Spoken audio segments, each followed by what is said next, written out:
ఇక రేవంత్ రెడ్డి పాపం రేవంత్ రెడ్డి మాట్లాడుతుంటే జాలేసే పరిస్థితి వచ్చింది. 4 నెలల్లోనే గింత ఘోరంగా విఫలమైన ముఖ్యమంత్రి ఉండుండడు ఈ దేశంలో ఎక్కడ కూడా. అధికారం అంటే ఏందో అనుకుని ఎగిరెగిరి పడ్డాడు. ఒక ముఖ్యమంత్రి మాట్లాడకూడని భాష, ఉపయోగించకూడని భాష ఉపయోగించి ఒక మాజీ ముఖ్యమంత్రి, దానికి మించి తెలంగాణ సాధకుడైన కేసీఆర్ గారి పైన ఆయన ఉపయోగించిన భాష ఇవాళ ప్రజల్లో చీత్కారానికి గురైంది. కాంగ్రెస్ పార్టీ గ్రాఫ్ 10% పైగా పడిపోయింది.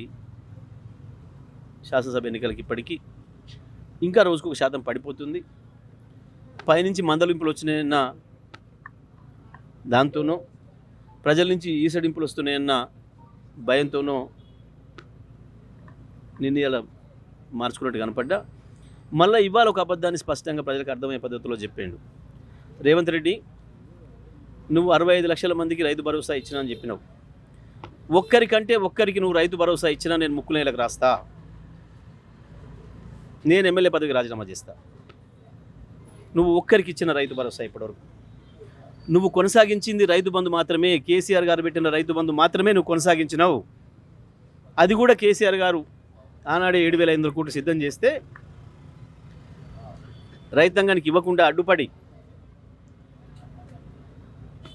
వచ్చిన తర్వాత వాటిని అన్నింటినీ కూడా నీ కాంట్రాక్టర్లకు పంచుకొని 5 నెలలు సతాయించి ఇప్పటికేదో 65 లక్షల మందికి ఇచ్చిన, ఇంకేదో డేట్ పెట్టి ఈ లోపల మొత్తం 100% మందికి ఇచ్చి ముక్కు నెలకు రాయాలి. నువ్వు తప్పు చేసినందుకు 5 నెలలు తెలంగాణ రైతాంగాన్ని కనీసం కేసీఆర్ ఇచ్చిన రైతు బంధు కూడా ఇవ్వకుండా ఇబ్బంది పెట్టినందుకు, రైతాంగాన్ని అప్పుల పాలు చేసినందుకు, అధిక వడ్డీలో తెచ్చుకొని అప్పులు తీసుకునే పరిస్థితులకు వచ్చినందుకు రైతులు నువ్వు ముక్కు నేలకు రాసి ఇవ్వాలి.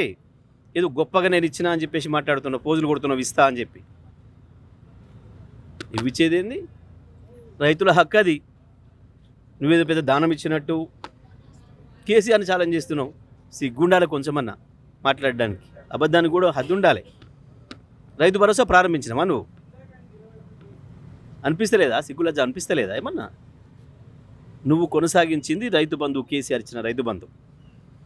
రైతు భరోసాలో నువ్వు ఒక్క రైతుకి ఇచ్చినట్టు చూపించినా నేను మళ్ళీ చెప్తున్నా, ముక్కు నీళ్ళకి రాస్తా, ఎమ్మెల్యే పదవికి రాజీనామా చేస్తా. నువ్వు ఇచ్చింది కనుక రైతు భరోసా అయితే. అబద్ధాలకు కూడా హద్దు ఉండాలి. రైతు బంధు ఇస్తా అని మాట్లాడుతున్నావు. ఇప్పుడు ఇచ్చేదేంది? 9వ తారీఖు నాడు ఇవ్వాలి. నువ్వు డిసెంబర్ 9 నాడు ఇవ్వాలి. 5 నెలలు ఆలస్యం చేసి ఇంకా అది కూడా ఇంకో నెలకి ఇస్తా అని చెప్పి ఏ 9కి ఇవ్వాలి? నువ్వు ఇచ్చి ముక్కు నెలకు రాయి, చెంపలు వేసుకో.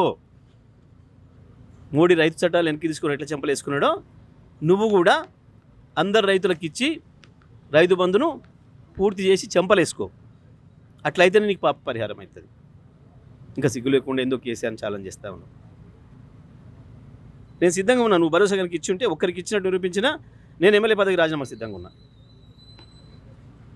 నిన్న ఇవాళ నీ మంత్రే చెప్పినాక, బాజాబ్తా నీ వ్యవసాయ శాఖ మంత్రే నాకు రాలేదు రైతు బంధు అని చెప్పిన తర్వాత ఇప్పుడు బుద్ధి తెచ్చుకొని ప్రజల్లో పలసనైనా ఇక తప్పించుకునే అవకాశం లేదని ఇవాళ ఇస్తా అని మాట్లాడుతున్నావు. ఇచ్చి మాట్లాడు. ఏం మాట్లాడిండో నీ మంత్రి? రైతు బంధు రాలేదంటే చెప్తాం కొట్టమన్నాడు. ఇప్పుడు ఆయన నిన్ను కొడతాడో, నిన్ను ఆయన కొడతాడో, నీ వ్యవసాయ శాఖ మేము ఇద్దరు కొడతాడో, మీ ముగ్గురు ఒకనోడు కొట్టకపోతే తెలంగాణ ప్రజలు, తెలంగాణ రైతాంగం సిద్ధంగా ఉన్నారు. చెప్పులు తీసుకొని తెలంగాణ రైతాంగం సిద్ధంగా ఉన్నారు. రేపు 13వ తారీఖు నాడు బూతులలో చూపిస్తారు చెప్పులు మీకు. ఇంకెందో గొప్ప చేస్తున్నట్టు నువ్వు పోజులు కొట్టి కేసీఆర్ని ఛాలెంజ్ చేస్తున్నావు. సిగ్గుండాలి కొంచెం అన్న. నువ్వు కొనసాగించింది రైతు బంధు. రైతు భరోసా ప్రారంభం చేయలేదు. నువ్వు ఒకరికి ఇవ్వాలి 9 దానికి ఎందుకు ఇవ్వాలి? ఇప్పటికే దాటిపోయింది నువ్వు ఇచ్చిన గడువు. రైతులు నీకు శిక్ష వేసే పరిస్థితిలో ఉన్నారు. ఆ భయానికి ఎన్నికలు 4 రోజులు ఉందనగా మేము ఆపమని ఇవ్వలే పిటిషన్. నీలాగా నువ్వు రైతు వ్యతిరేకివి, మూర్ఖుడివి.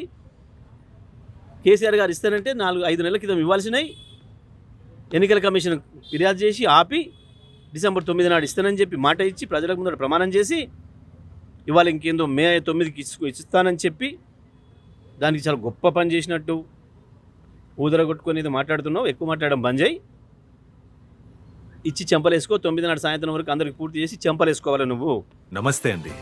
ఇది వ్యాపారం గురించి కాదు, ఓటు గురించి. ఎన్నికల్లో ఓటు వేయడం మన హక్కు మాత్రమే కాదు, కర్తవ్యం. ఎంతో మంది మహా నేతలు శ్రమించి ప్రాణత్యాగం చేసి ఈ అవకాశాన్ని మనకిప్పించారు. అందరూ ఓటు వేద్దాం. ఎందుకంటే ఓటు హక్కు ఊరికే రాదు. నా ఓటు ఎవరికో తెలుసా? అది సీక్రెట్ అండి.